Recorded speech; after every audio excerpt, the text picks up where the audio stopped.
Me ouvindo?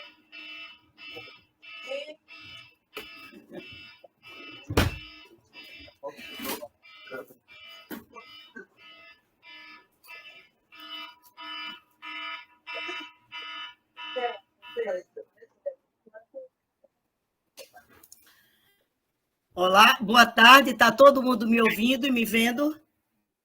Faça um sinal.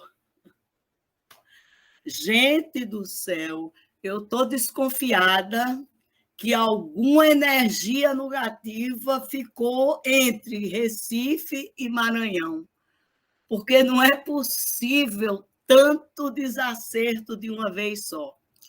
Então, boa tarde a todos vocês.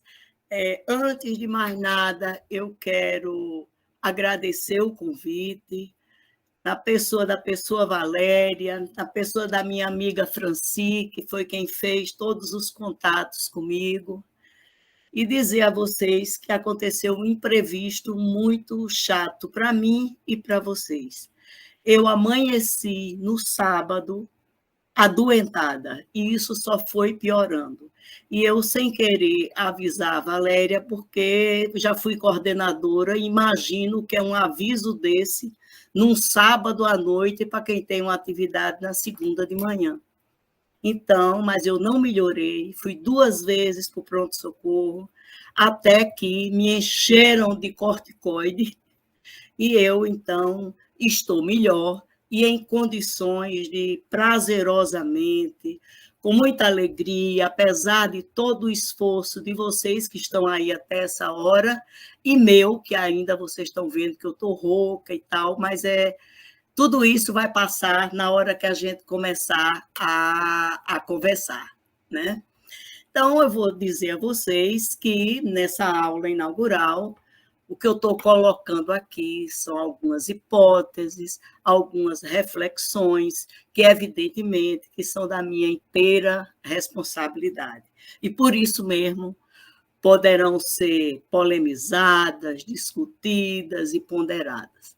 Eu vou iniciar a minha intervenção falando das particularidades da dominação burguesa, e que eu entendo que nessa conjuntura que se inicia a partir de 2008, essa dominação usa estratégias de um novo tipo, que tem, evidentemente, avanços e retrocessos, dependendo das lutas, do movimento das sociedades, não só no Brasil, mas como mundialmente. A partir disso, eu desenvolvo algumas hipóteses para discussão e vou finalizar, incluindo não só as ameaças reais, políticas, macroeconômicas, históricas, no plano mundial e nacional, como fazer aproximações ao serviço social na atual conjuntura, tanto na processualidade do cotidiano do trabalho profissional, como os desafios no âmbito da pesquisa e da produção do conhecimento. Então, essa é a minha fala. Eu não sei quanto tempo Valéria vai me dar, mas, Valéria, eu peço que uns 15 minutos antes do meu limite você avise, porque eu não quero deixar de falar do serviço social, porque a gente começa a falar e quando chega no serviço social o tempo acabou. Então, eu não quero passar por isso. Bom, então eu vou iniciar falando sobre o cenário da ofensiva da direita e da extrema-direita como expressão histórica, mas com elementos novos na esfera da dominação burguesa. Indagar, né? Isso é uma crise de hegemonia? Eu estou fazendo essa pergunta porque estou falando com as pessoas do Maranhão. E a UFMA, e particularmente o departamento e o programa de pós-graduação, tem uma trajetória, um avanço, um aprofundamento no pensamento gramsciano que comporta eu fazer essa pergunta. Talvez num outro auditório eu nem fizesse.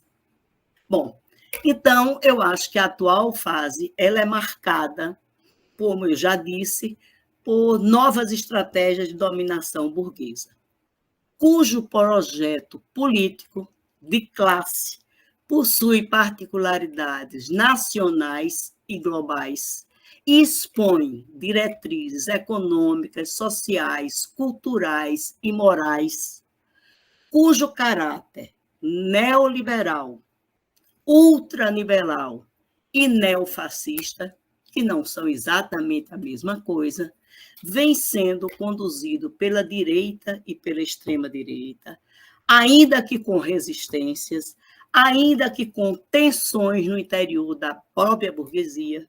Por isso, possui táticas distintas, mas, do ponto de vista universal, ele é alimentado essa dominação pela unidade do projeto social, do projeto societal e dos processos para tornar-se universal na manutenção da ordem capitalista burguesa. Ainda que operando mudanças tanto no tratamento das estratégias coercitivas, daí a gente falar em crise da democracia, né? Imaginem que agora a discussão não anistia ou anistia, ela tem um elemento coercitivo no Congresso, né? E com direções, vamos dizer,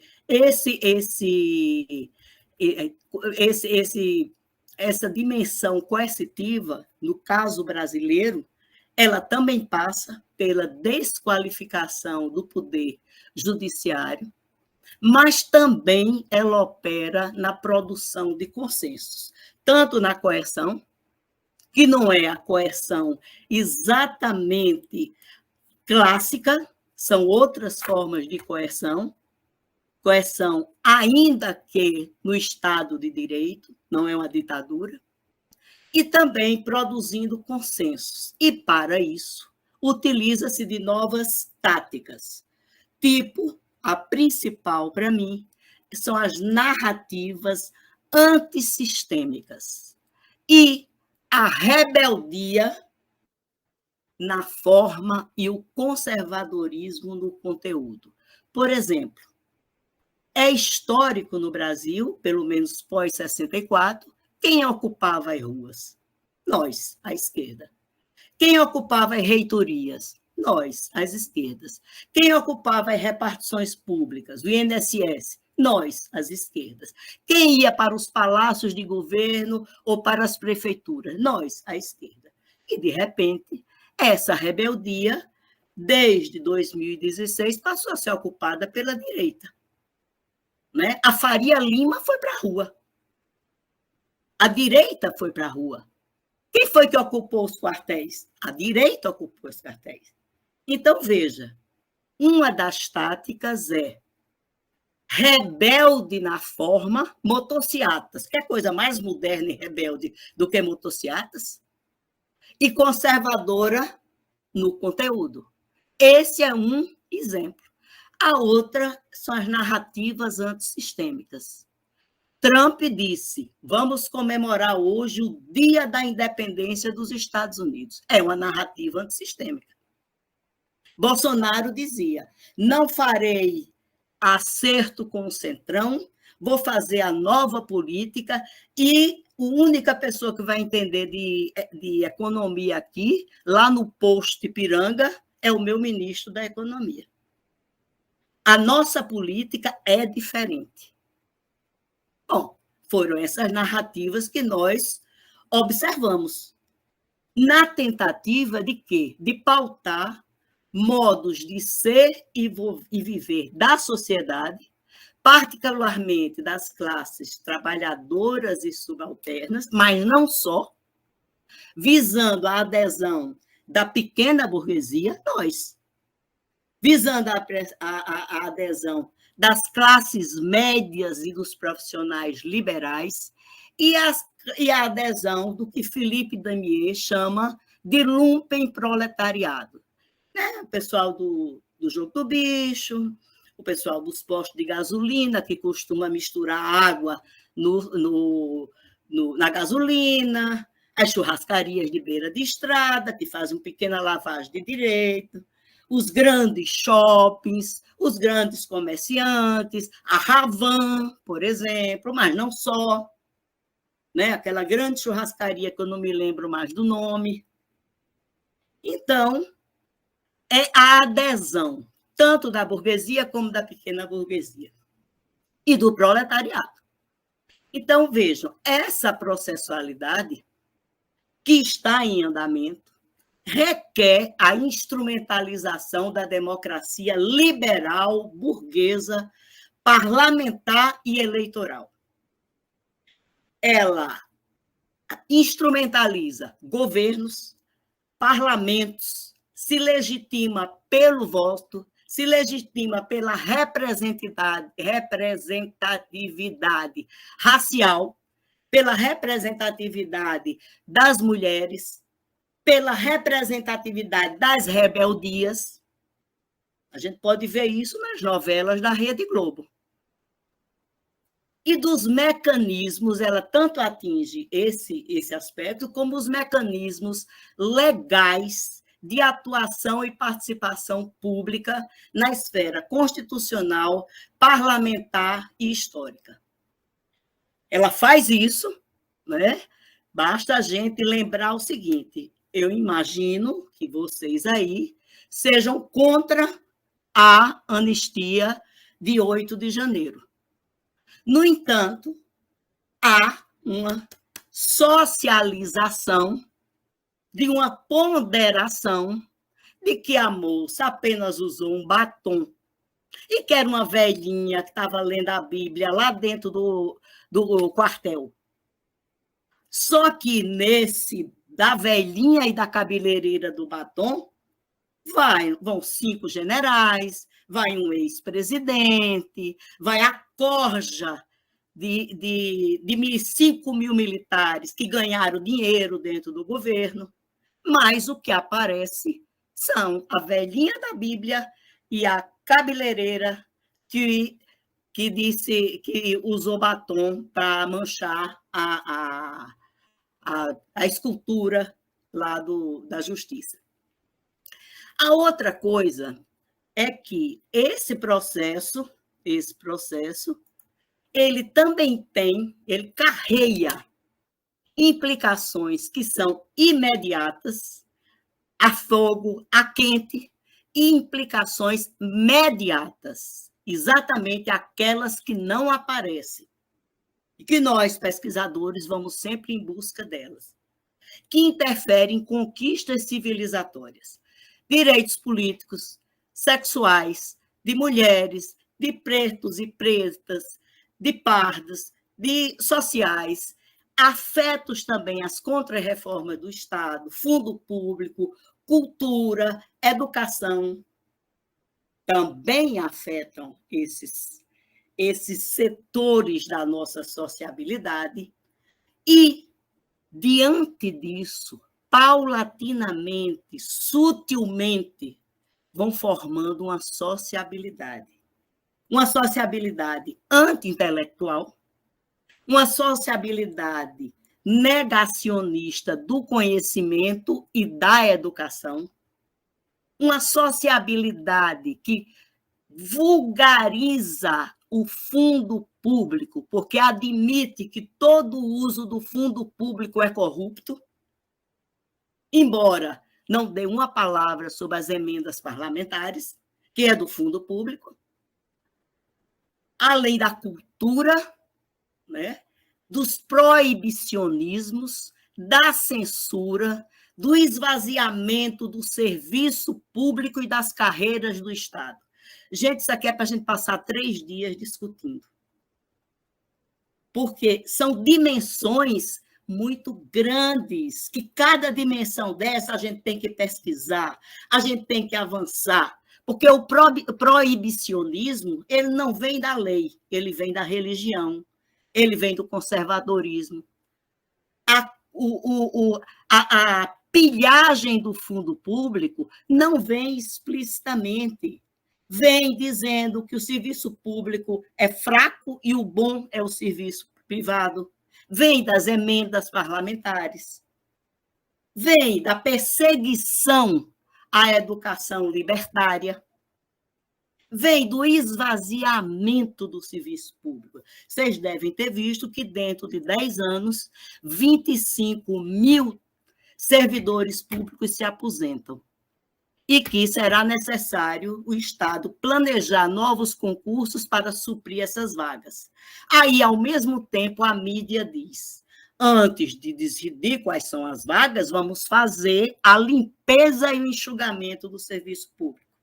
Então, ele usa uma racionalidade convincente que você para e diz assim: os mais velhos, os conservadores, não é só mais velhos, não é uma questão de etarismos, mas os conservadores, os reacionários, dizem: como vão botar mais 25 mil servidores? Está sobrando gente.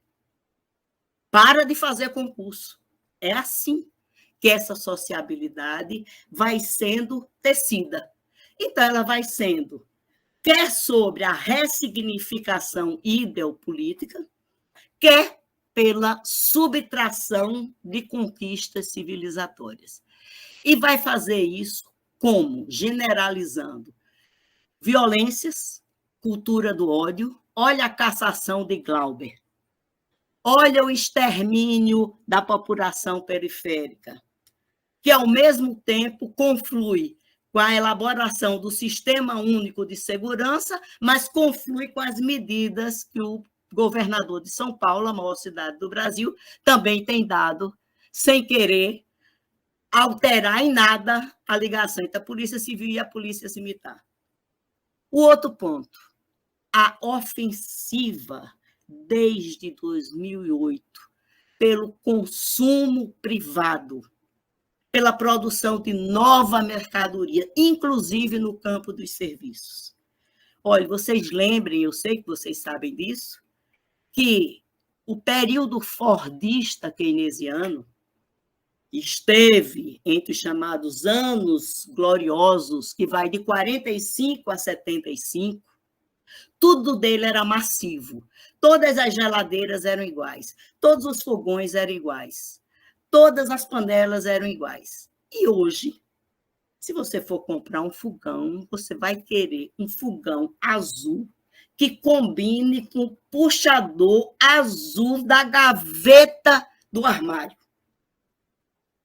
estimulando um consumo pela via da estética, pela via do bom gosto, mas, antes de mais nada, o consumo burguês, que passa a ser perseguido pelas classes proletárias, subalternas e periféricas. O que é que a gente encontra na hora que um traficante é preso?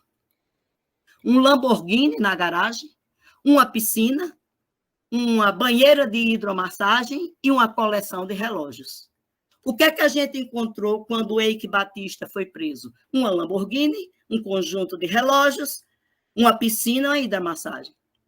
Então, pelo consumo diferenciado, há uma sociabilidade classista que interferiu diretamente na revisão do padrão de consumo e de produção, que destruiu, que acabou com o fordismo e que fez surgir, hoje, uma sociedade em que a unidade se dá pelo consumo.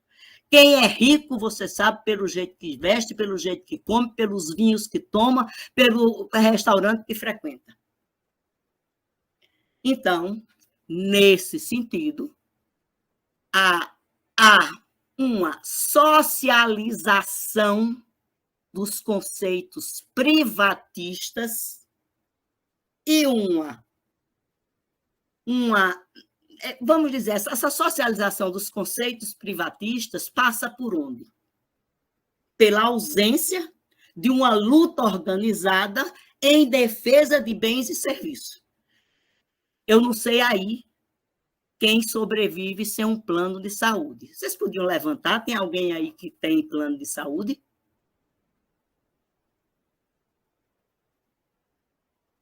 Pois é. os planos de saúde, mas não só, também o serviço público, não sei se vocês estão prestando atenção, vem sendo objeto de uma judicialização cujo volume de recursos gastos hoje é quase o mesmo de determinados orçamentos da saúde em estados e municípios. Então, é para fazer uma cirurgia de catarata. Só tem vaga daqui a 3 meses. Então, ela é judicializada no sentido de tentar antecipar ou de fazer no setor privado. Então, é uma tendência do consumo individual. A outra coisa são as desdemocratizações, né? Uma palavra que não vai ter tempo de eu entrar aqui em detalhes, mas essa desdemocratização da ordem burguesa, não estou falando de nada revolucionário, não. Estou falando da ordem burguesa, que vai desde a criação de modalidades tático e estratégicas de enfrentamento da questão social. Eu quero falar com isso, porque eu acho que esse é o grande desafio que nós temos no momento, apelando para reformas constitucionais. Nós continuamos vivendo a democracia, não é? Mas nós tivemos uma reforma trabalhista em 2016, feita por Temer. Alguém de vocês votou ou decidiu ou respondeu algum plebiscito sobre a reforma trabalhista? Não. Alguém de nós deu alguma contribuição pública efetiva sobre a reforma tributária e fiscal? Não. Alguém de nós está sendo ouvido sobre o que é preciso fazer com as redes sociais e as fake news? Não. Mas a gente continua votando.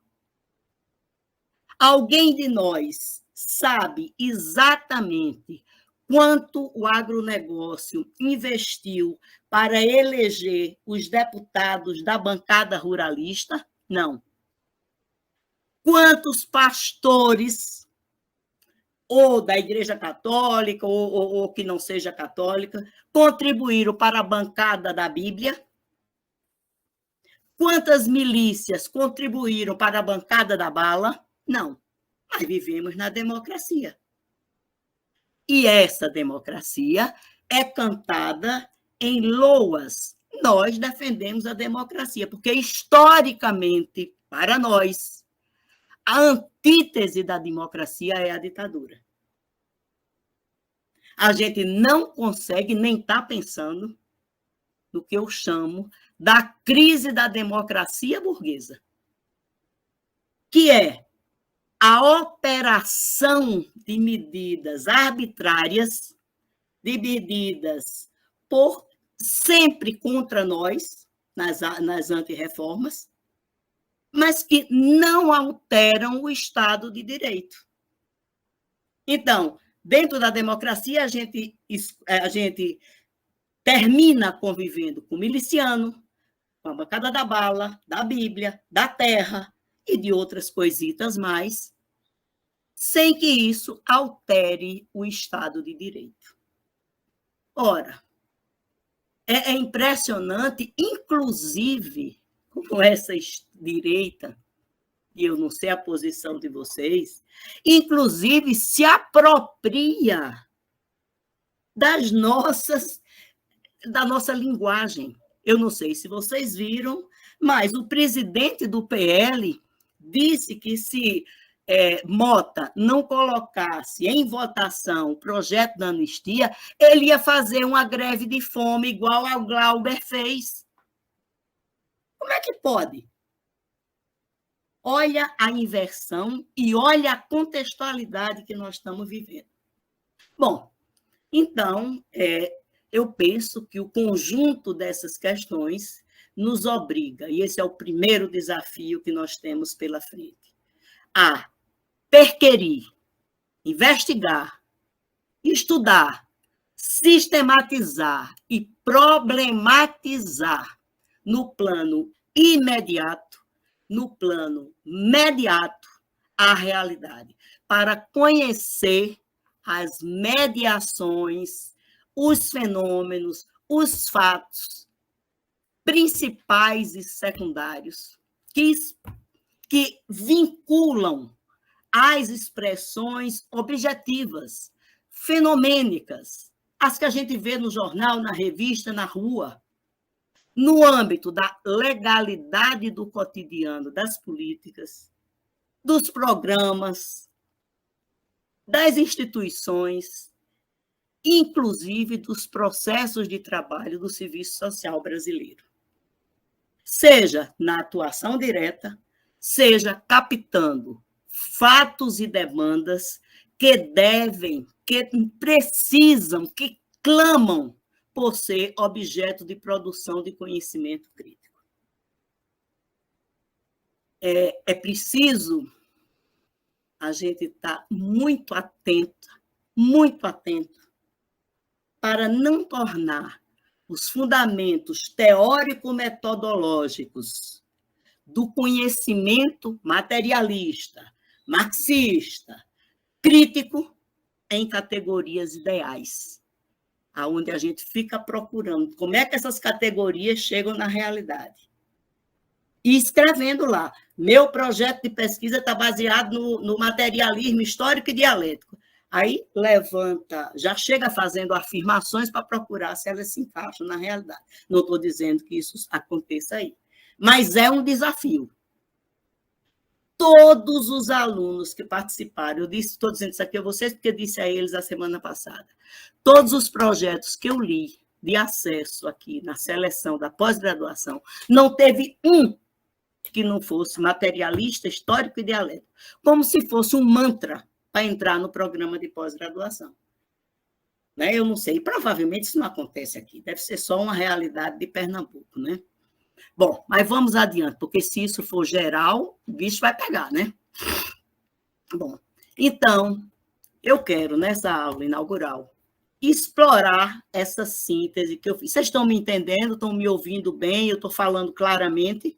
Bom, então, veja, eu vou trazer aqui 4 hipóteses de trabalho, que se eu soubesse mexer com a facilidade que Valéria tem com a tecnologia, eu colocaria aqui uma tela.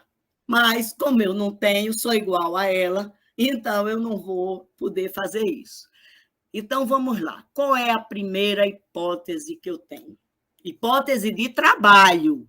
Não é hipótese para construída idealmente para depois ir na realidade. É uma hipótese de trabalho a partir de aproximações feitas à realidade. Então, a ofensiva da extrema-direita mundial e no Brasil relaciona-se, com algumas mediações, claro, com a reação burguesa à atual crise do capitalismo.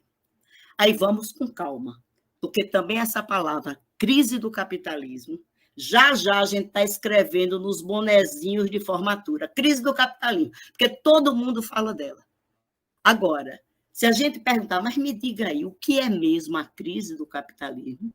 Poucas pessoas vão saber responder. Virou um mantra. Bom, mas o que é que eu quero dizer, porque eu não quero que ela seja um mantra.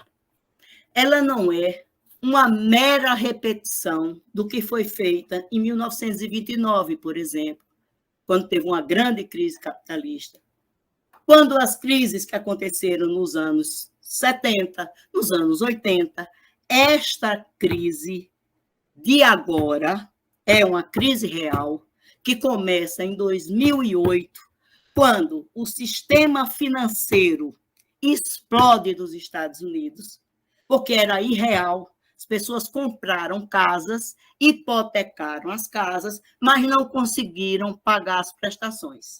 O que é que aconteceu? O banco que emprestou já havia repassado essas hipotecas e esses empréstimos como moeda de negociação. Como não teve quem pagasse, houve a crise das hipotecas. Eles ficaram cheios de casa, a população ficou na rua. E alguns bancos, inclusive o principal banco, quebrou. Então, isso foi um anúncio de uma crise muito séria, Então, ela não é uma mera repetição das crises, ela é uma crise que redefine a geopolítica mundial e expõe traços de uma crise de hegemonia no imperialismo do século XXI. Alguém, por acaso, nesse momento, saberá dizer qual é o futuro dos Estados Unidos? Qual é o futuro da China? Qual é o futuro da Rússia? Qual é o futuro do Brasil? Da Argentina? Com o imperialismo norte-americano fazendo uma mudança radical das regras no comércio internacional. A gente não sabe. Pode ser até que a Vale, que emprega, eu acho, grande parte da população de São Luís, se de repente a taxação do ferro chegar em limites impossíveis, ela tem que fechar. A gente não sabe. Por isso, é um momento em que o velho não morreu e o novo não nasceu. É um momento de crise. Ainda que essa crise, que é burguesa, que é capitalista, não seja consenso entre a própria burguesia. Por isso, eu acho, eu penso, mas depois vocês vão conversar com Marina, Josefa, Franci, que são as gramscianas, que essa crise pode ser pensada como uma crise orgânica. Por que ela é orgânica? Porque ela não é só uma crise política. Ela não é só uma crise econômica, porque a base das crises é econômica. Ela é uma crise em que há uma verdadeira transição de políticas, de economia, de projetos classistas. Vejam, por exemplo, as polêmicas.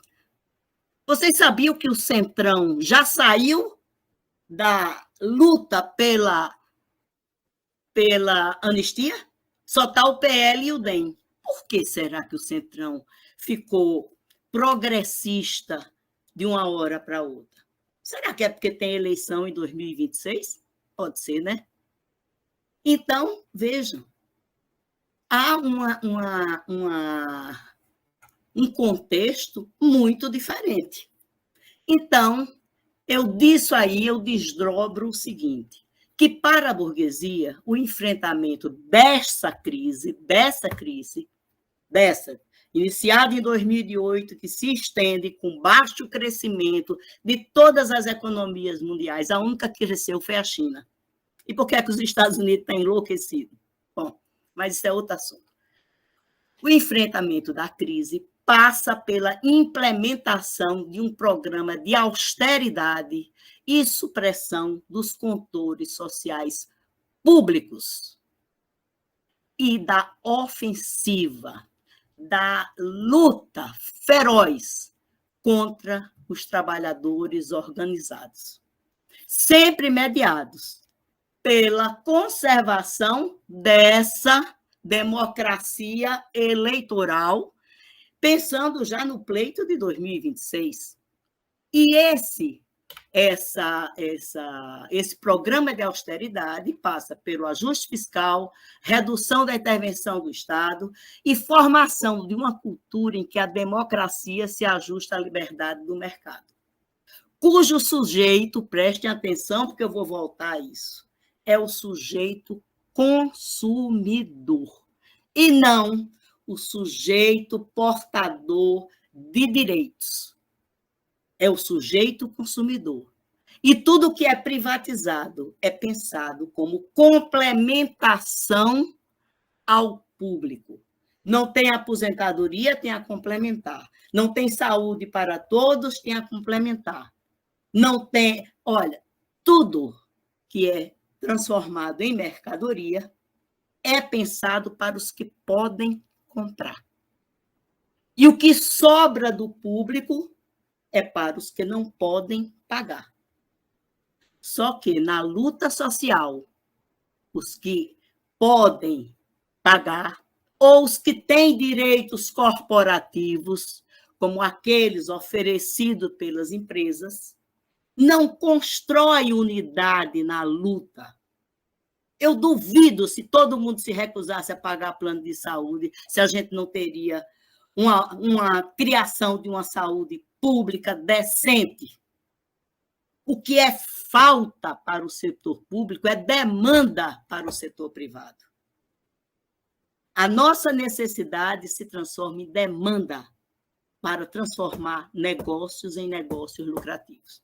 Em outras palavras, pautando e instrumentalizando essa conjuntura, a sociabilidade, como eu já disse, da pequena burguesia, dos médios assalariados, dos setores pauperizados e precarizados, que estão subsumidos, formal e real, às relações de exploração, dominação, opressão das classes proprietárias vinculadas ao capital financeiro, agrário, comercial, industrial, de serviços e rentistas. Ou seja, toda a sociedade burguesa, no âmbito das relações de produção e de reprodução social, ainda que tenha conflitos intraburgueses. É exemplar, por exemplo, a centralidade da sobrevivência e a captura da superação da pobreza pelo consumo. Não sei se isso ficou claro. É exemplar na formação dessa sociabilidade a centralidade que tem a defesa da conquista ou do acesso aos meios de sobrevivência como forma de superação da pobreza através do aumento do consumo, e não do trabalho, e não da renda. Por isso, os empréstimos, seja para a CLT, seja para os servidores, quem entra no Gov.br vai ver isso. Quem teve esse grande aumento agora como servidor público, quando entrou no Gov.br, já entrou, pelo menos para mim, um anúncio. Empréstimos pode ser realizado aqui com juros de tanto. E, por que não dizer, com os programas de transferência de renda. Bom, que competem, tudo isso compete com o aumento do custo de vida. Um custo de vida que, diga-se de passagem, não é uma questão local, é uma questão internacional. Dever a um ou dever a muitos, pagar a luz no mês ou a água no outro, a internet no mês ou o estacionamento no outro, né? O empréstimo consignado que ninguém pode titubear diante dele, ou a mensalidade ou o que seja, passa a ser um grande dilema. A população pauperizada não é só a de pobreza absoluta, da pobreza relativa. Nós, inclusive, estamos vivendo para trabalhar e trabalhando para sobreviver. Daí porque a luta da escala 6x1 se tornou uma luta imponderável, porque só se vive para trabalhar. Flávio Casimiro, que escreveu sobre a nova direita, tem um livro dele bem interessante sobre a nova direita, Flávio Casimiro.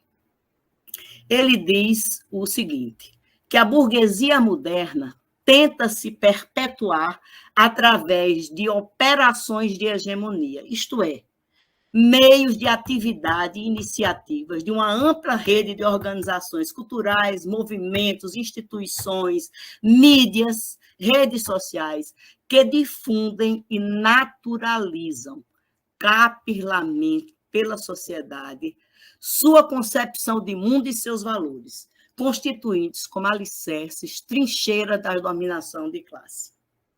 Ora, esse livro, eu não estou vendo ele aqui, mas já já eu vou ver.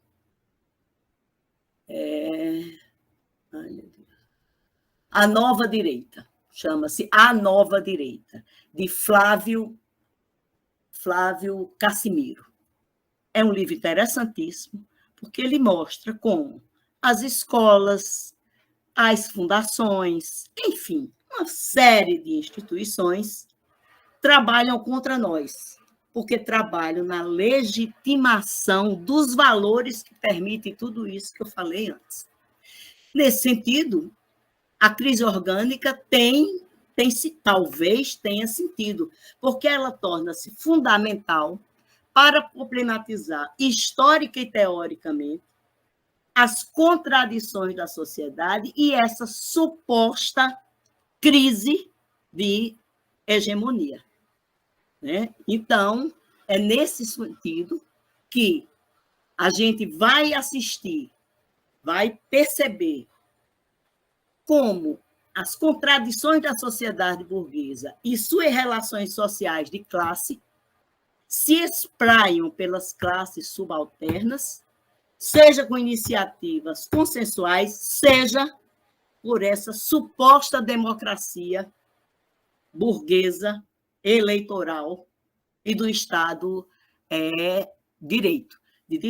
E isso, para mim, é aí que está a hipótese, constitui, nesse âmbito de conservadorismo neofascista, uma criação de um novo modus operandi da democracia liberal. Um modus operandi. Democracia não tem como antítese a ditadura. A democracia tem como antítese a emancipação, a participação, os direitos políticos, a democratização da riqueza e a democratização dos meios de vida. Isso é a democracia.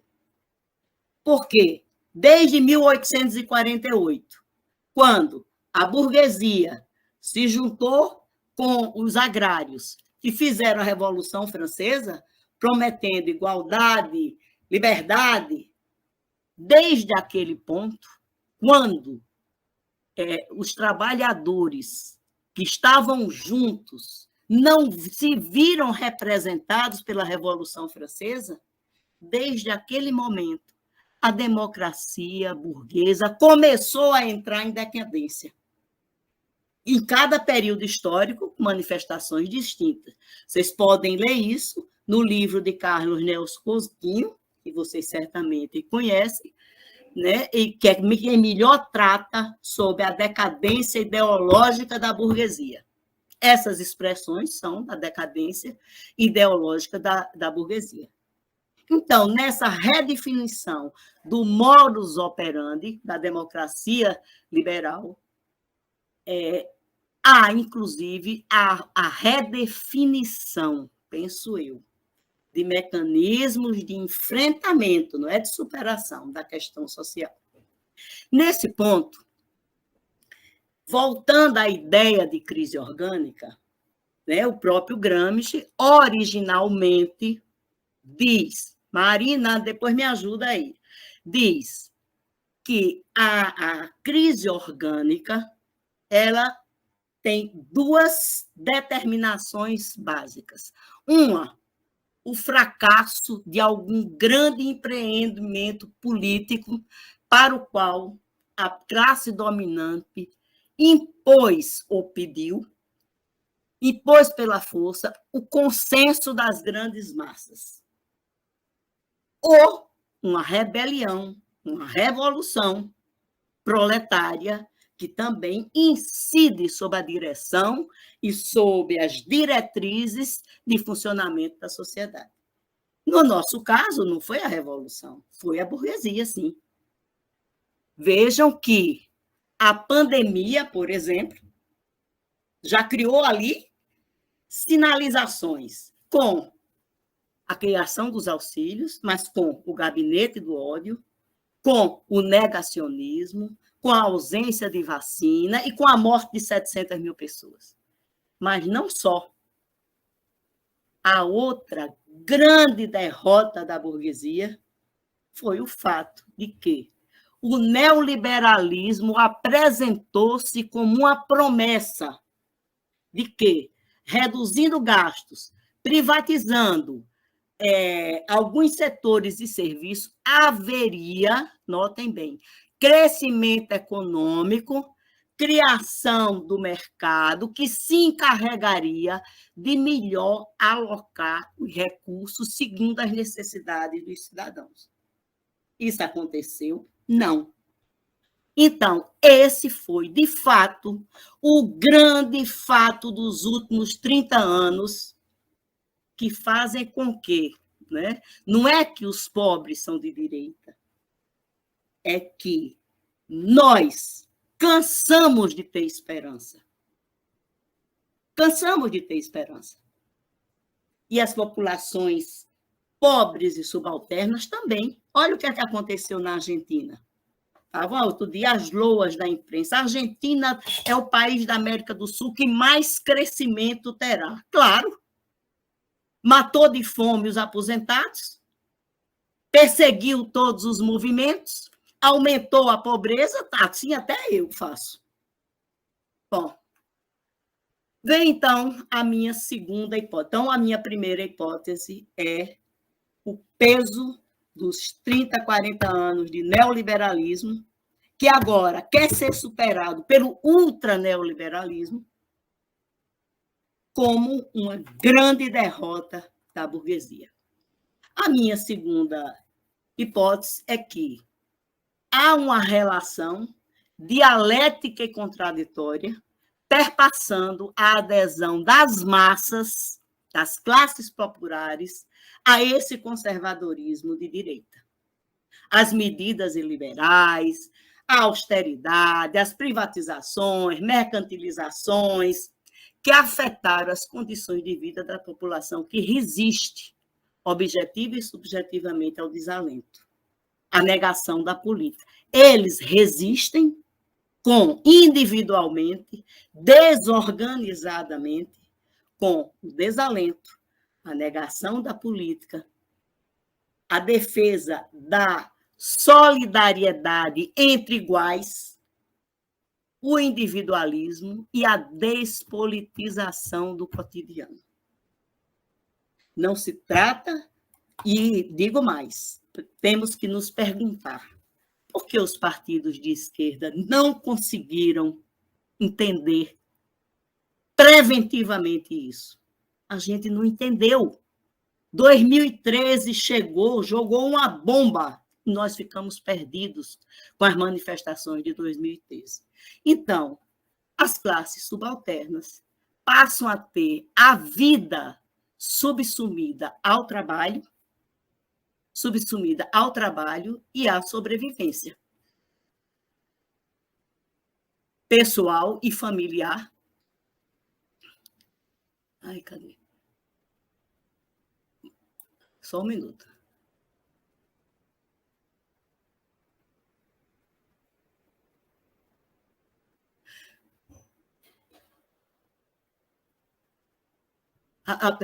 Tem a vida subsumida ao trabalho e à sobrevivência pessoal e familiar, sem espaço para a cultura, para a fruição da vida, a alegria da vida, a música, a literatura, a dança, a farra, a festa. Essa fruição se restringe a poucas horas no domingo. A simplificação, e para quem não trabalha em shopping center ou restaurante, porque senão nem isso. A simplificação, também junto às classes subalternas e pauperizadas, e normalização da precariedade do trabalho, com uma certa resignação das suas condições de vida e dos cada vez menos mecanismos de seguridade social que se generalizam na cultura dos que dependem do trabalho para viver. Vocês são jovens, eu estou vendo só Eunice aqui, que não é nem tão jovem assim. Mas meus filhos dizem a mim que jamais se aposentarão, porque começam a trabalhar tarde, têm que se adaptar a CPJ, não pagam fundo de garantia, não pagam previdência para eles. Eles entraram no mundo do trabalho descrente que um dia vão poder se aposentar.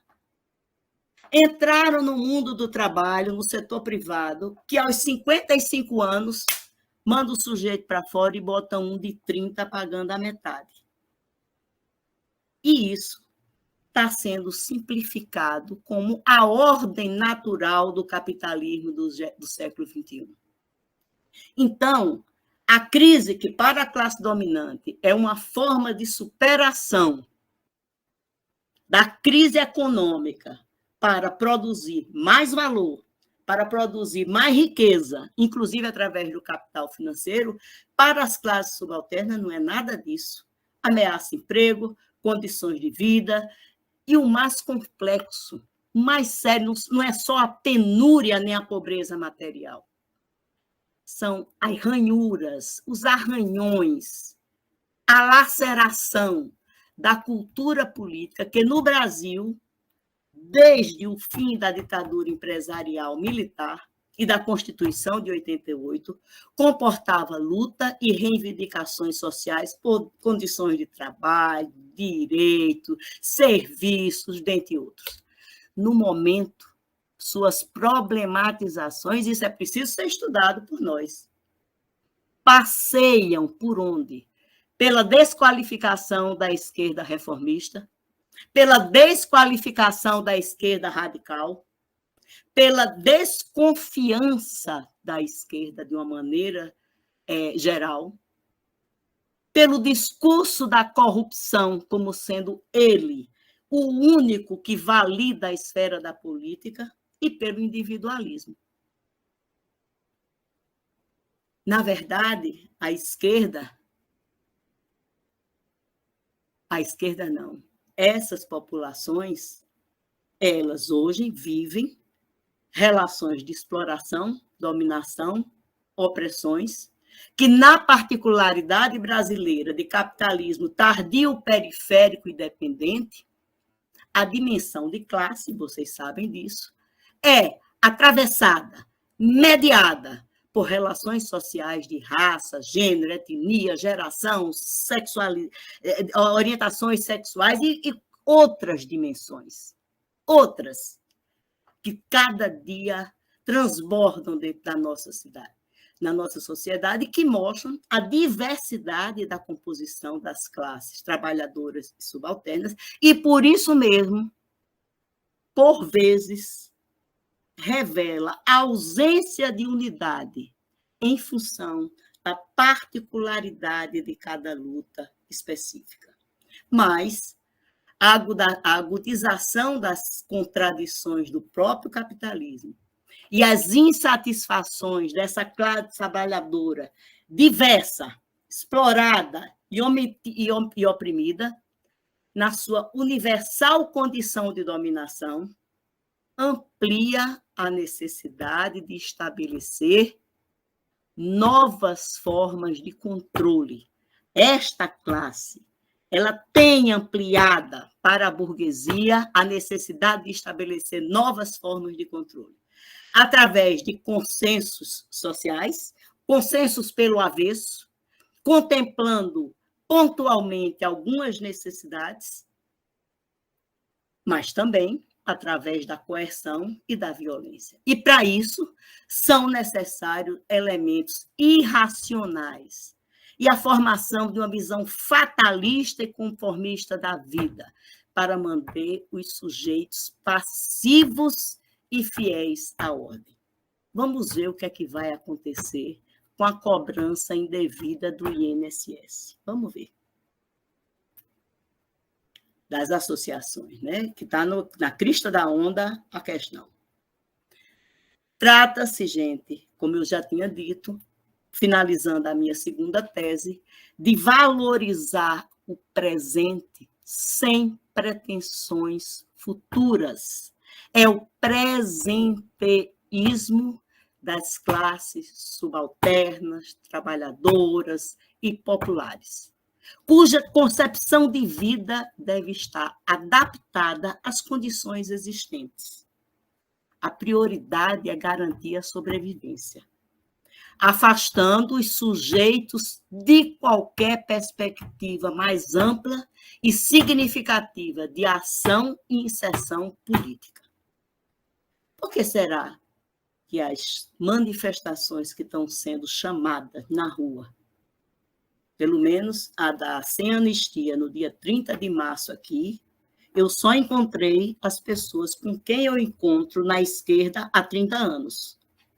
Todos tinham cabelos brancos. Eu não encontrei jovens, eu encontrei uma manifestação pífia. Vamos ver o 1º de maio, que, pelo que tudo indica, também não promete grande coisa. Então, qual é a conclusão que eu chego?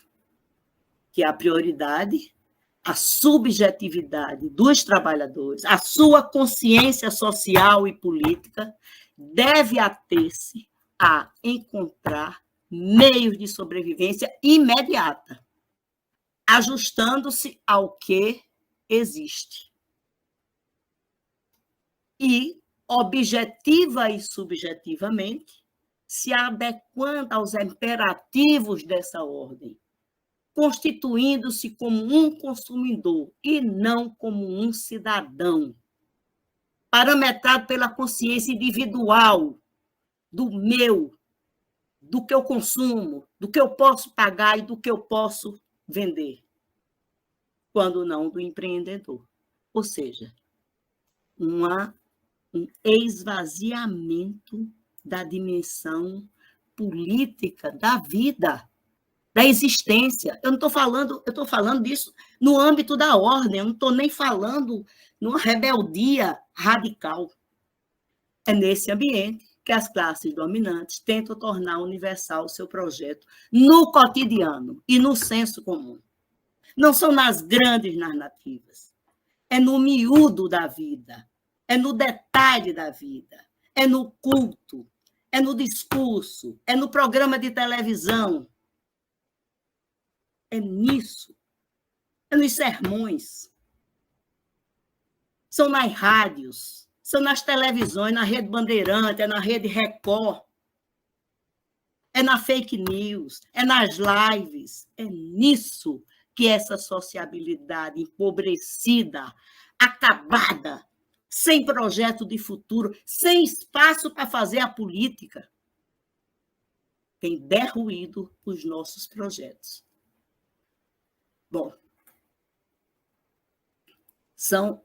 e digo mais, mesmo que reconhecidas, elas, quando muito, são suportadas no limite da ordem. Né? Pode acontecer. Mas é evidente que isso não significa que o capitalismo venceu, que a sociedade acabou. Significa, sim, que nós estamos vivendo uma crise orgânica e nós estamos vivendo, do meu ponto de vista, as expressões de uma crise de hegemonia, um período de transição. Então, por isso, nós constatamos conservadorismos de novos tipos. Qual é o novo tipo? Quais são as novas metodologias utilizadas por esse conservadorismo neofascista? Ele é de massa. Não é para poucos, não é para o sindicato somente, não é para os movimentos populares somente, é para todos os movimentos.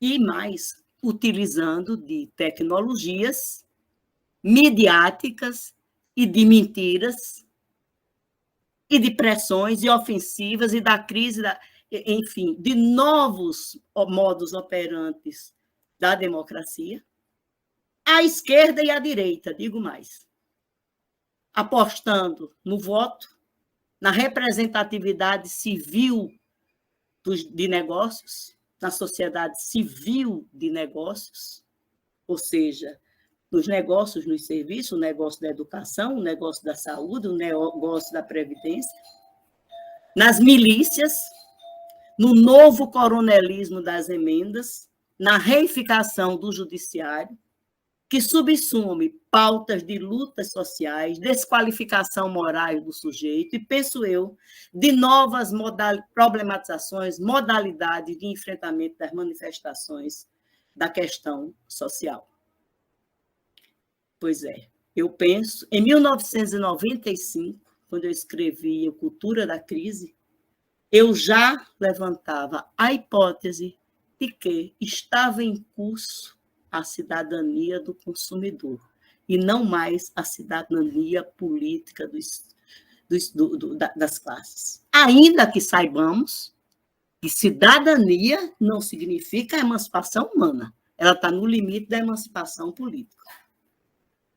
Notem, né, dentro desse novo tipo de conservadorismo, por exemplo, o selo da transferência de renda e dos programas de transferência de renda não é mais da esquerda. A cultura política com marcas neofascistas ganhou amplitude e novas dimensões, inclusive com novas expropriações, ampliando a pilhagem do fundo público, supercapitalização, enfim, transformando em grandes negócios aquilo que já foi política social.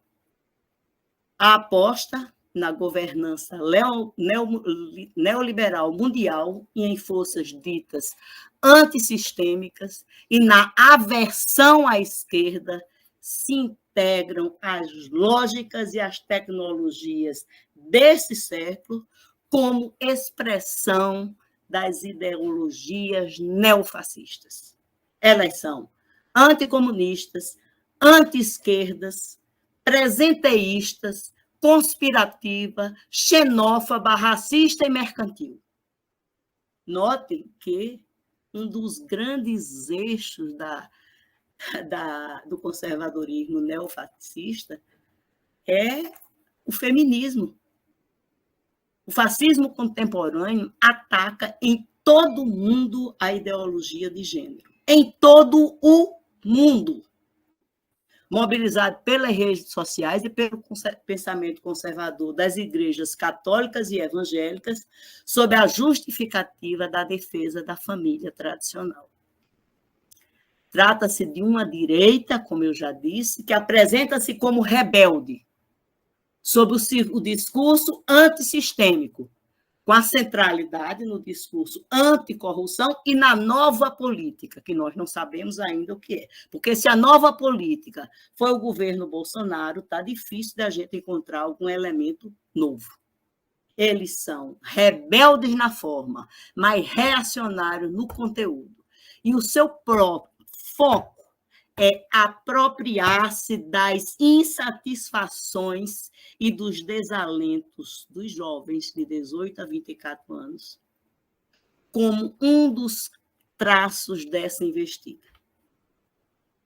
Isso, para nós, do serviço social, tem uma importância fundamental. A permeabilidade que esse conservadorismo tem junto às classes subalternas. Não acho que as classes subalternas sejam de direita.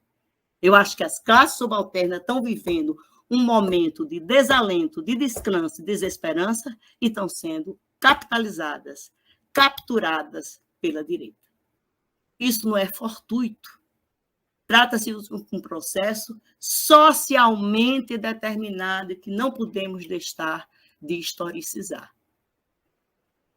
Em momentos de crise, sempre o conservadorismo ganha fôlego entre as classes dominadas e no senso comum, pois concentra esforço no sentido de dar vazão ao ressentimento, ao empobrecimento, ao desalento generalizado entre as frações menores da burguesia, dos trabalhadores e do lumpenproletariado, por meio de uma indicação abstrata de razões para a crise e as dificuldades práticas do cotidiano. Nesse sentido, eu diria a vocês, releiam meu livro Cultura da Crise. É tão chato, né? Parece uma pessoa que eu conheço que toda hora está falando nos seus livros. Mas eu creio que o neofascismo impõe novos elementos ao que eu denominei de cultura da crise, na tentativa de legitimar medidas e iniciativas que respondam positivamente à remoção de todos os obstáculos à expansão do capital. E aqui eu não posso deixar de retomar a questão das emendas parlamentares. No meu entendimento, as emendas parlamentares têm sido um dos maiores vetores da crise da democracia eleitoral. Todos os 5.000 municípios do Brasil hoje vivem à míngua. E para criar escola, para comprar transporte para a educação, para reformar o quadro da sala de aula, para botar carteira na escola, depende de emenda parlamentar. Todos. E se forem municípios com menos de 5.000 habitantes, vão para Brasília implorar ao deputado, implorar a liderança do município. E tem que dar uma reciprocidade. Qual é a reciprocidade? É o voto. Então, as emendas são formas de recriação de um novo e moderno coronelismo político. Bom, é verdade que a conjuntura brasileira não nos ajuda, né? O atual governo Lula, e quero lembrar que é um governo de coalizão de centro-direita, que elegemos sabendo das dificuldades que aconteceria. Ganhou a eleição por 1% de maioria. Que fez coalizão com a centro-direita. Não tem maioria no Congresso. No limite, representou a resistência ao fascismo na conjuntura de 22. Isso ninguém pode negar. E ainda contém embriões dessa resistência, mas tem novas e complexas contradições que requerem muitas problematizações, identificações de desafios, como revela, gente, o que a gente está vendo aí, o julgamento do 8 de janeiro. Ou alguém acha que aquilo foi algo pouco significativo? A ameaça de um golpe de Estado, da desqualificação política, da vitória sobre um governo que é, sim, neofascista, e que, se tivesse governando agora com Trump nos Estados Unidos, estava fazendo a gente andar de joelho pela rua.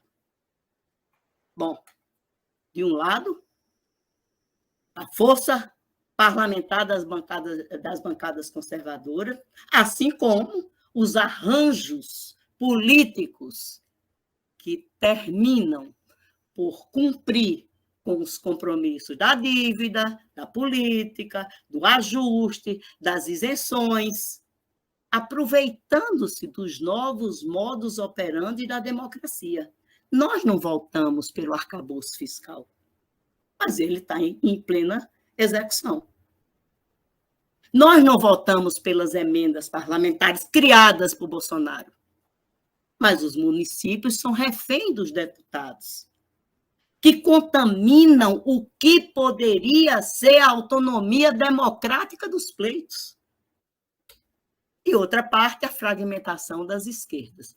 Partidos, sindicatos, movimentos, na atualidade, afetam profundamente a unidade das esquerdas em defesa dos seus princípios, sabendo que nós precisamos de unidade. Nós não precisamos de identidade, mas nós precisamos de unidade para poder enfrentar uma conjuntura dessa dimensão que ela tem.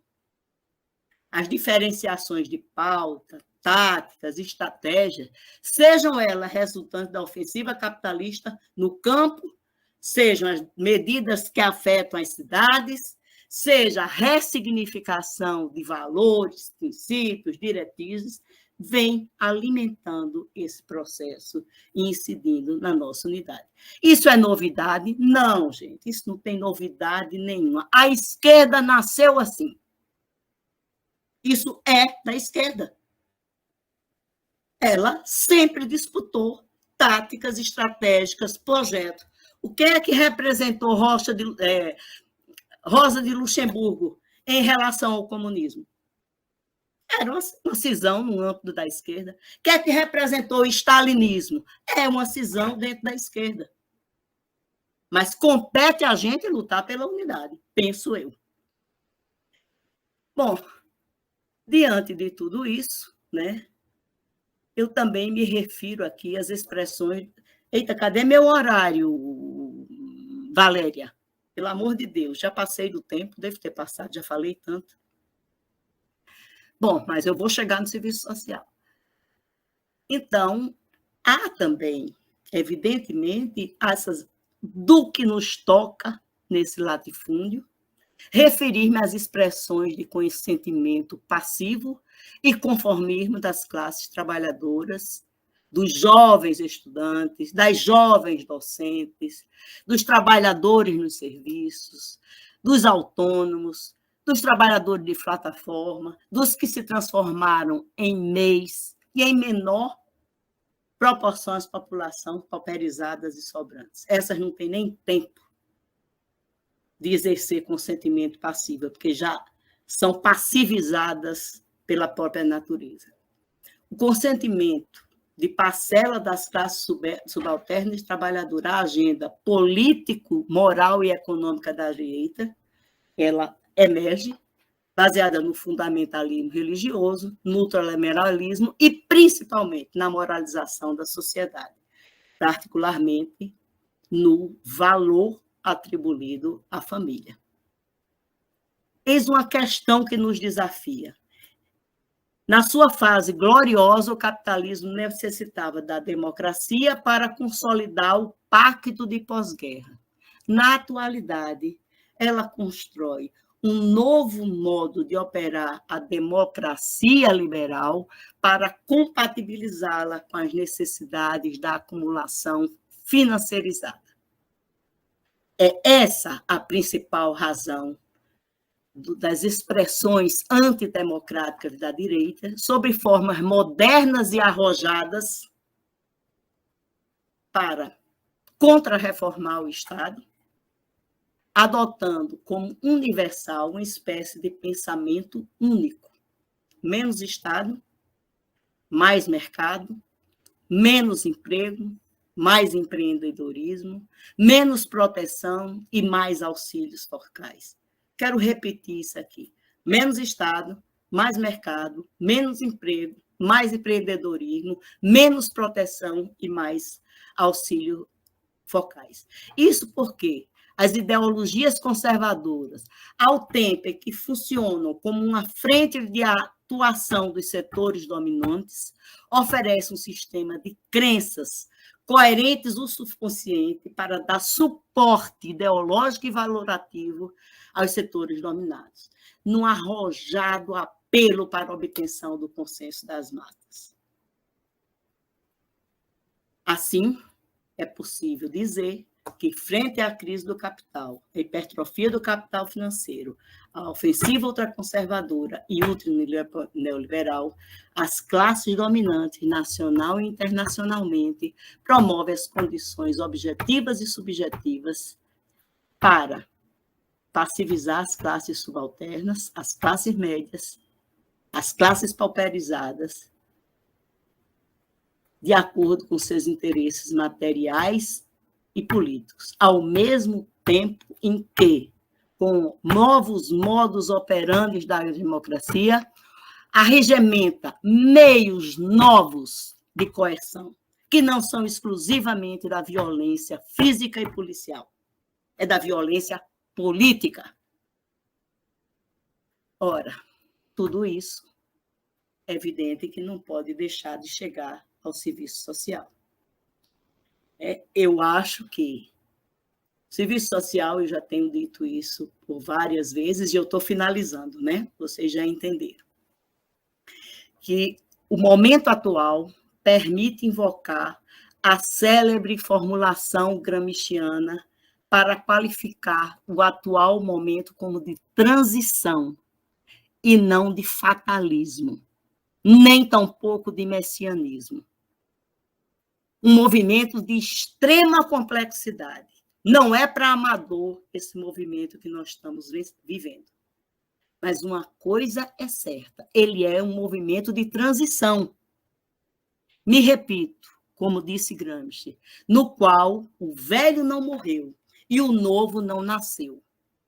Ele transita entre o espólio de um dado modo de ser e viver, o da herança fordista keynesiana, do estado de bem-estar, dos sindicatos massivos, dos pactos entre trabalho e capital, dos ganhos salariais, das condições de trabalho, do ethos da integração pelo trabalho e do Estado social, que, inclusive, precisam ser particularizados na periferia capitalista. O Brasil nunca teve Estado social. Entre isso e a peleja, a luta para parir o novo. Mas esse novo está encapsulado pelas novas determinações da acumulação. O Estado social não voltará a crescer. Está crescendo a supercapitalização dos serviços. A indústria não voltará a crescer e criar novos empregos. O que vai crescer é a financiarização. Com essa democracia em crise, bombardeada, esfacelada, violentada, as expropriações de toda ordem crescerão, afetando diretamente o trabalho e os trabalhadores, a divisão social internacional do trabalho e a eversão dos mecanismos civilizatórios e de proteção social, numa avassaladora criação de meios e estratégias de dominação que tem um objetivo muito claro: tornar subjetiva a objetividade da sociedade burguesa. Se a gente quiser traduzir isso, divulgar a ideologia. Toda ideologia precisa de uma base material, com o objetivo de destruir, e faz isso numa avassaladora criação de meios e estratégias de dominação. Esses meios têm incidência objetiva. Bom, e o serviço social? Essa é a conclusão. Agora eu venho para o serviço social. Vocês sabem que, principalmente aí no Maranhão, que tem uma formação profissional muito qualificada, uma história de formação profissional no serviço social crítica, uma história de fundamentação, de produção, de excelente ensino nessa universidade, nesse departamento de serviço social. Não sei se na universidade toda, que eu não conheço o suficiente. Eu penso que não há muitas dúvidas, penso eu, né, em a gente entender que essa profissão consolidou o mercado de trabalho, mas esse mercado de trabalho vem sendo muito afetado pelos cursos à distância, que, por sinal, a crise está fazendo eles diminuírem, pelos cursos EAD, criando um exército profissional de reserva de assistentes sociais. As assistentes sociais, hoje, embora com a defesa de um piso salarial, embora com a defesa de 30 horas semanais, seus salários são baixíssimos. E por que é que esses salários não aumentam se a necessidade da profissão aumenta cada dia mais? Porque nós temos um exército profissional de reserva. Quantas assistentes sociais os cursos privados, EAD e das instituições estatais e federais colocam por ano na sociedade? A gente da pós-graduação tem uma história de monitorar os egressos. A gente devia monitorar mesmo nossos egressos, não é para penalizá-lo e fazer ele pagar a bolsa que eles ficaram devendo, não. É para a gente perceber esse estudo do mercado de trabalho, não é só a precarização, é esse mercado de reserva profissional. Se você não aceita trabalhar em 3 instituições, dando plantões virados, outro aceita. Essa é uma questão. A outra é essa profissão, além dessa atividade, desse mercado de trabalho, ela, por uma irreverência, por uma insurgência, porque não era, o serviço social não foi criado para isso. O serviço social não foi criado para produzir conhecimento. O serviço social foi criado para aplicar conhecimento. A eversão disso surge a partir do processo de renovação. Da chamada, que não foi só o Congresso da Virada, foi tudo que aconteceu antes, durante e depois, mas que, para a gente se entender, a gente fala do Congresso da Virada. Quando nega o serviço social tradicional e conservador e abraça as demandas da sociedade emergente, sociedade pós-ditadura, o movimento organizado, os partidos organizados e aquilo que se pensava, se imaginava como a construção do novo com o fim da ditadura militar. É evidente que tivemos, para a política, os gloriosos anos 80. Os anos 80 nesse país foram de uma efervescência política escandalosa. Mas os anos 90, com o neoliberalismo, com o consenso de Washington, com a reestruturação produtiva, vieram para derruir tudo. Mas nós resistimos. Saímos, entramos na década de 90 como uma profissão e uma área de produção do conhecimento. A gente não só fazia, a gente ia saber por que fazia, para quem fazia e como fazia. E tinha uma direção anticapitalista. Uma direção contra toda forma de preconceito, contra toda forma de discriminação. Um horizonte, um ideário de emancipação política. É evidente que nenhuma profissão faz emancipação política, mas ela tem os valores da emancipação política no seu horizonte. A gente trabalha com a emancipação política. Na sociedade capitalista, a gente trabalha com a emancipação política. Mas, pensando numa sociedade capitalista, periférica, dependente, desigual, a emancipação política não resolve. Por quê? Porque a burguesia não deixa. Porque a burguesia não quer. Porque a burguesia é opressora, dominante, exploradora, organizada e agora quer acabar com o restinho de esperança que nós temos. Bom, tudo isso pode ser verdade ou não. Vocês aí têm que perquirir. Mas o que me chama mais atenção nesse momento, como desafio ao serviço social, para nós trazermos isso para a graduação, para nós trazermos isso para as nossas pesquisas de tese e doutorado, é a ressignificação que a burguesia, a direita e o centro-direita e o centro-esquerda estão dando aos meios de enfrentamento da questão social. Eu lembro, eu não dou mais aula na graduação, mas quando eu dei até 5, 6 anos atrás, e dava supervisão de estágio, uma disciplina em sala de aula, mas era a elaboração dos projetos de estágio. Todos os projetos, o objetivo era exercitar o direito, né? Era a questão dos direitos, a questão dos direitos. E é verdade, a gente luta por direitos. Numa sociedade com uma burguesia atavicamente antirreformista, exercitar direitos e as consequências que os direitos têm para as obrigações públicas do Estado, para o orçamento público do Estado, e em certas situações são até se consideram como ações anticapitalistas. Imagine, a gente não estaria revolucionando nada, mas imagine se a gente conseguisse ter saúde pública de qualidade para todos. Né? Imagina quanto do nosso salário voltaria para o lazer, para a cultura, para melhores condições de vida. 1/3 do nosso salário vai para quem? Para os planos de saúde. Olha, e a escola? E a escola? Bom, são inúmeras as dimensões.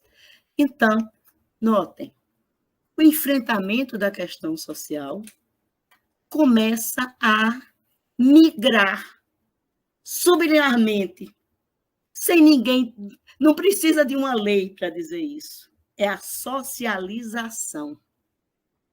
Como é? É evidente que enfrentamento da questão social é revolução. Não existe forma de superar a questão social na ordem burguesa.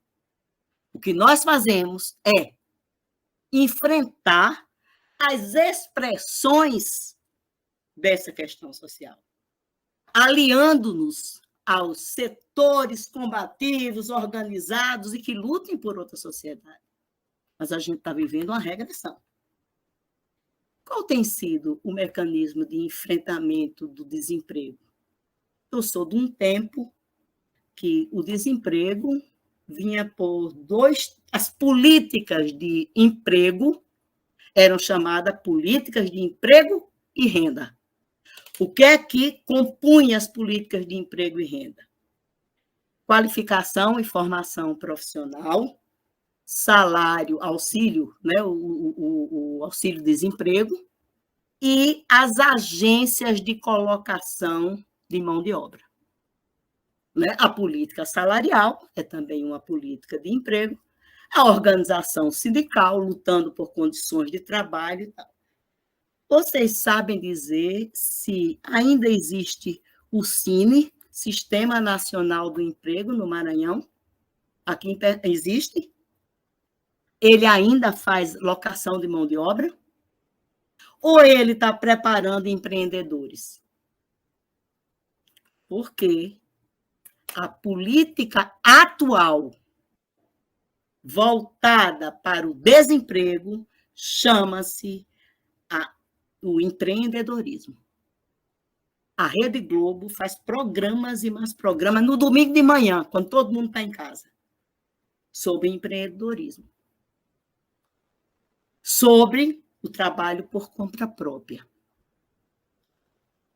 Enfim, as expressões objetivas da questão social, que vai do desemprego, questão salarial, a questão das condições de habitação, saneamento, saúde, o que seja. Nesse momento, essas expressões da questão social são redefinidas, são reencaminhadas. Você está lá no CRAS, lá na ponta do sistema. Não existe recursos. Vocês encaminham para quem a população? Para quem? A prefeitura não tem dinheiro para passagem, não tem verba para passagem. As empresas de ônibus, para poder dar aquela passagem gratuita para idoso, depende da cota que tem ali. Terminam indo para onde? O setor do voluntariado e para o terceiro setor. Quando tem. Para as igrejas. Então, o enfrentamento da questão social, do ponto de vista da pobreza absoluta, se restringe aos abonos do Bolsa Família, a outros tipos de abono, aos encaminhamentos aos setores privados, e ainda que a gente encaminhe para os hospitais, etc., para outros mecanismos, cada vez a demanda é maior, a oferta é menor e dificilmente se encaminha um resultado objetivo, embora exista, claro. Mas o que eu quero chamar a atenção é para isso, é para a ideia de que há, nesse momento, para o que nos toca, a necessidade da gente perceber como as expressões objetivas da questão social estão sendo trabalhadas pelos municípios, pelo Estado, pelo governo federal. Né? Os índices de desemprego estão lá embaixo. Mas onde é que as pessoas estão trabalhando? Então, eu encerro, né, já depois de tanto falar, dizendo a vocês que é necessário, é intransferível, e inadiável a realização de pesquisa concreta de situações concretas. A gente não tem mais o direito de, numa universidade pública, pesquisar o que quer. A gente tem a obrigação de, numa universidade pública, gratuita, laica e de qualidade, fazer pesquisas voltadas para o enfrentamento da realidade. O conhecimento, Marx já disse isso há muito mais tempo, não é para contemplar, é para transformar. E nós não vamos fazer a transformação, mas nós somos mediadoras desse processo. Porque quem erra na proposta, quem erra no diagnóstico, quem erra na análise, erra na proposta.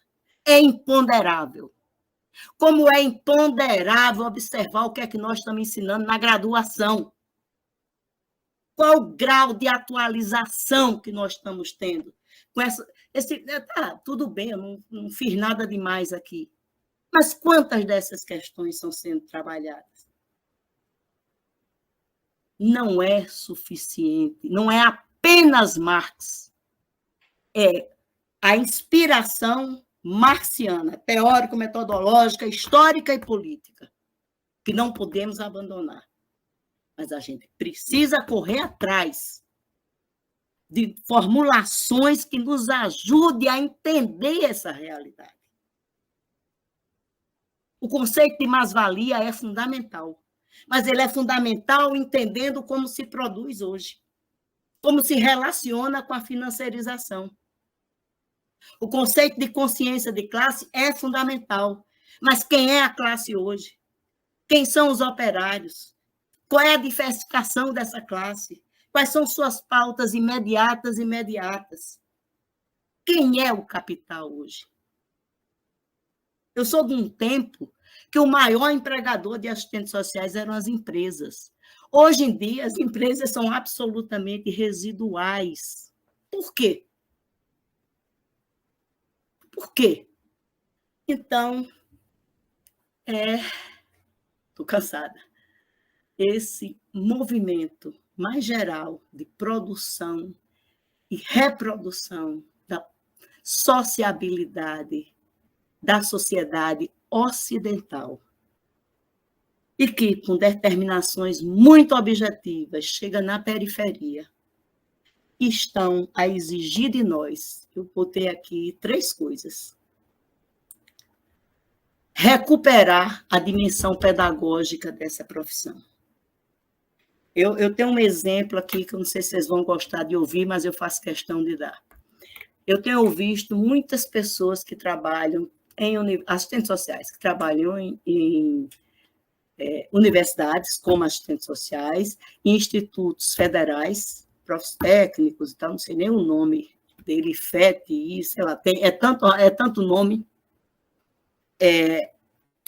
e que estão voltando para a universidade depois de 5 anos, que foi criado o PROAI, né? Programa Nacional de Assistência Estudantil, e que todos eles chegam numa preocupação enorme, né? Por que é que a gente, nessa função, só faz preencher cadastro de bolsa? E quando a gente olha o insucesso, eu considero o insucesso do PROIFES, eu considero vagas do PROIFES, eu considero o que Fernando Henrique fez, a liberação do ensino privado com endividamento das famílias.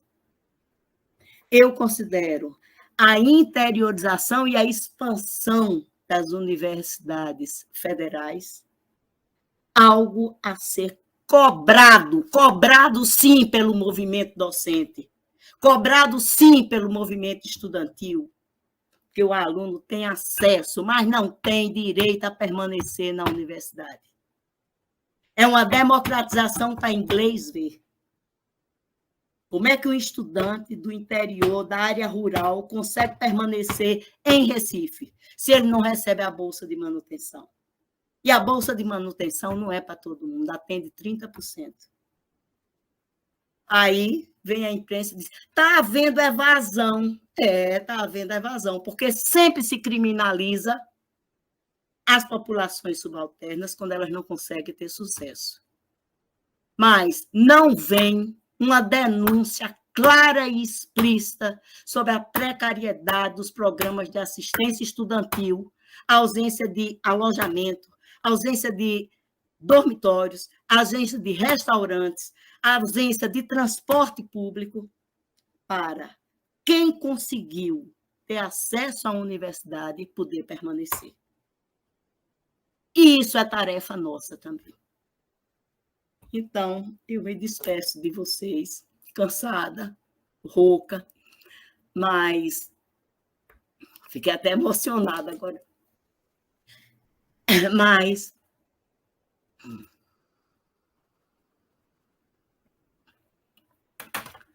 querendo lhes dizer que a crueldade da realidade não significa o fim da história. Antes, pelo contrário. Ela é o ponto de partida de reapropriação dessa processualidade do século XXI, no qual o velho não morreu e o novo não nasceu. Obrigada.